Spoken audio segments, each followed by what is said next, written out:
endangers both public health and economic growth, which means everyone is impacted by it.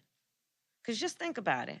Mothers are the backbone of our economy, and their children are the future of our economy.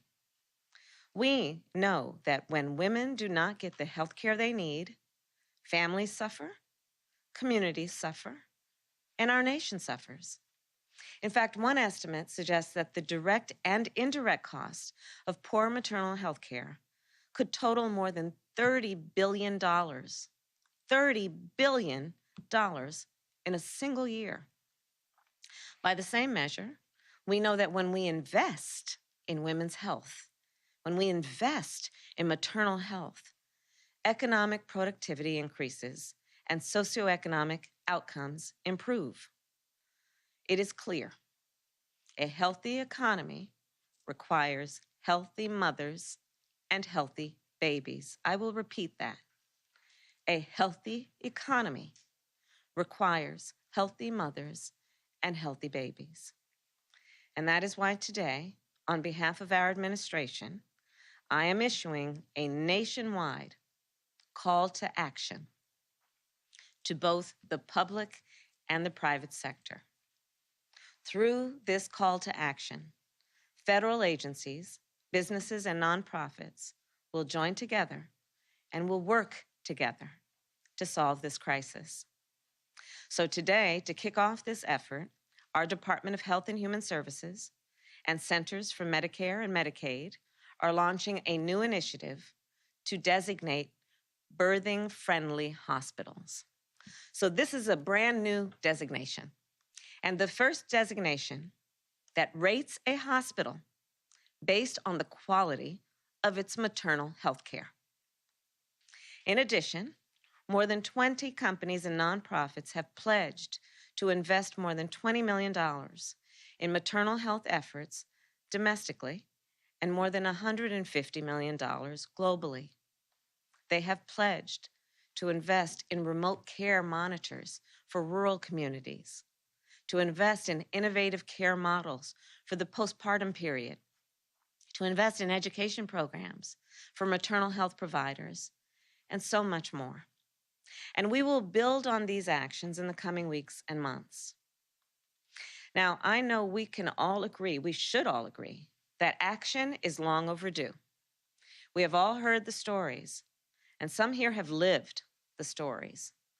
Stories of women who experienced pain only to be ignored. Stories of women who experienced postpartum depression only to be dismissed. Stories of women who had to be put on life support or receive a blood transfusion after blood transfusion and could not hold their newborn baby.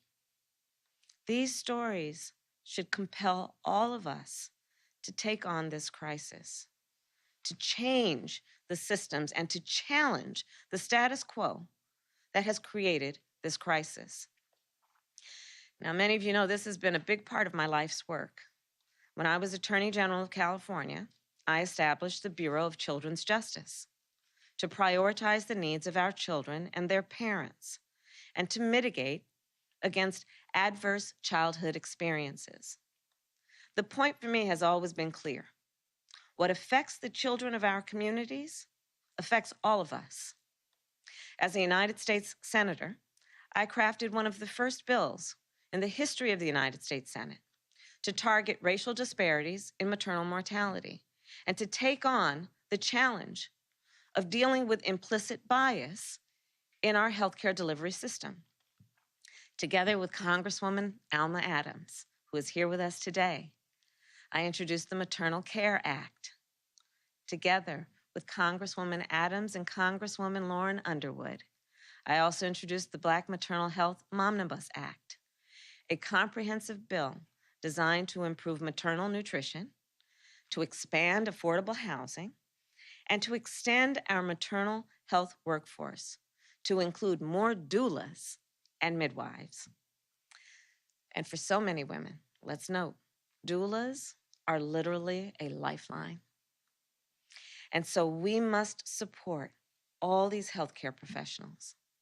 And finally, with Congresswoman Yvette Clarke, I introduced the Uterine Fibroid Research and Education Act, legislation that would address many of the biggest issues that affect so many women, the underlying conditions that contribute to maternal mortality, uterine fibroids. And this is especially of concern for Black women, who are more likely to be hospitalized as a result of that condition. So each of these bills forms the basis for the historic investment in our maternal health care included in our Build Back Better Act. Our Build Back Better Act will grow and diversify the perinatal nursing and doula workforce, support the work of the National Center on Birth Defects and Developmental Disabilities. It will promote health equity by taking action from increasing funding for maternal mental health to investing in maternal health research at minority-serving institutions. So here's but an example of what our Build Back Better Act will do. So currently in most state Medicaid programs, they only provide for 60 days of postpartum coverage for women. Our law will require state Medicaid and CHIP programs to provide a full year of coverage after a woman has given birth. Now, what does this mean? It means a full year of coverage for pelvic exams and vaccinations, for postpartum depression, screening, and regular checkups. According to a new report from the Department of Health and Human Services, this would cover 720,000 more people every year. HHS has also put out new guidance today to help states implement the extension. This action will save lives, and it will change lives. Our Build Back Better Act represents the single largest investment to address maternal mortality and morbidity in our nation, ever. The House passed this bill just before Thanksgiving, and the President and I are confident that the Senate will do the same. So as I said from the start, in the United States of America, we must do everything we can to protect and to strengthen both maternal health and reproductive health. This is about the rights of women. This is about the future of our nation.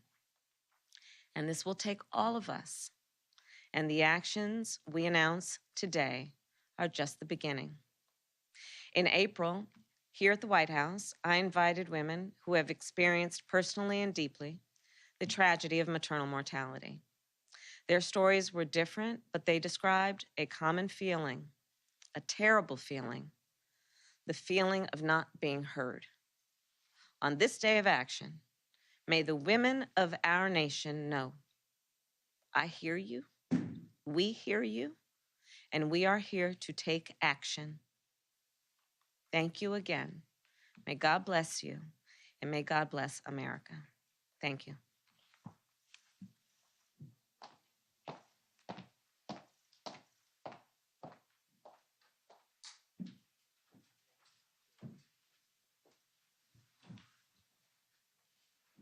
Please welcome the Secretary